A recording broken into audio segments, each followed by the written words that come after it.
Hello नमस्कार। आज मैं लेकर आई हूँ आपको लिए मधुश्रावणी की डे 12 की सेकंड कथा।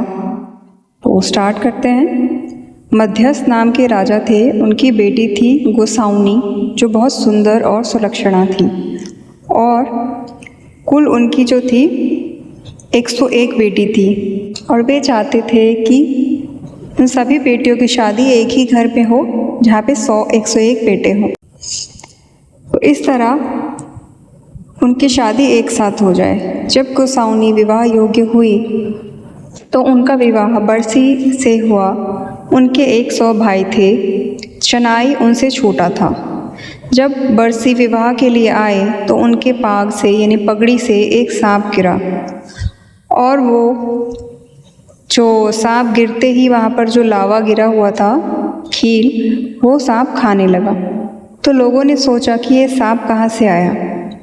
तो फिर लोगों को ध्यान में आया। लोगों ने कहा, ये कहीं लिली तो नहीं, इनकी पहली पत्नी लिली से इनकी शादी हुई थी।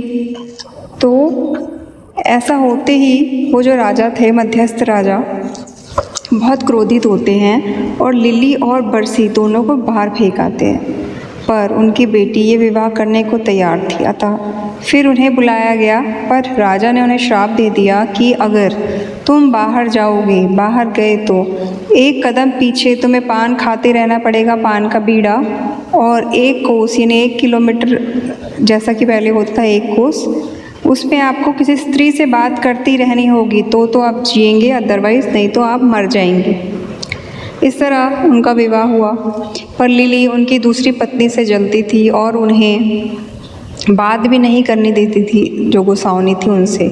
इस तरह गोसाउनी बहुत दुखी रहती थी और उसने अपने देवर चनाई को ये सब बातें बताई।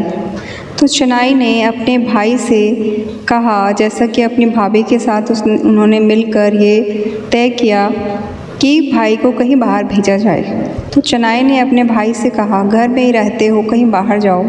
तो कहते हैं, मैं कैसे जाऊं, मुझे तो श्राप मिला हुआ है।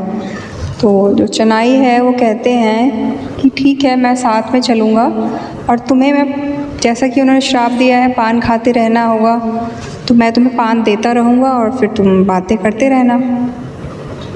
इस तरह से वो लोग बाहर गए, और चनाई और गोसाउनी का ये उपाय था कि बरसी उनकी पत्नी से मिले। अतः ऐसा करते हुए कुछ दूरी पर उनकी पत्नी गोसाउनी ने वेश बदलकर उनसे मिलती रही, और हर जगह जो है सबूत के तौर पर वो पासे लेकर गई थी, जो पासे से खेलते हैं, पासा फेंकते हैं, वो वाला पासा। वो जहाँ जहाँ उनसे मिली वहाँ पर सबूत के तौर पर वो पासा गाड़ती रही। इस तरह गोसाउनी वापस आती है। दिन में वो घर में ही रहती है, रात को हो जाती है, तो किसी को पता नहीं चलता, लिली को भी पता नहीं चलता। कुछ समय बाद जो है गोसाउनी गर्भवती होती हैं, तो लिली उन पर जो है चरित्रहीनता का लांछन लगाती हैं। तो गोसाउनी बहुत दुखी होती हैं और फिर अपने पति को सारी बातें बताती हैं कि उसने सबूत के लिए पासे भी गाड़े हुए हैं। अब बरसी ने उन दोनों की परीक्षा लेने के लिए, लिली की और दूसरी पत्नी गोसाउनी की परीक्षा लेने के लिए सोचा। तो उन्होंने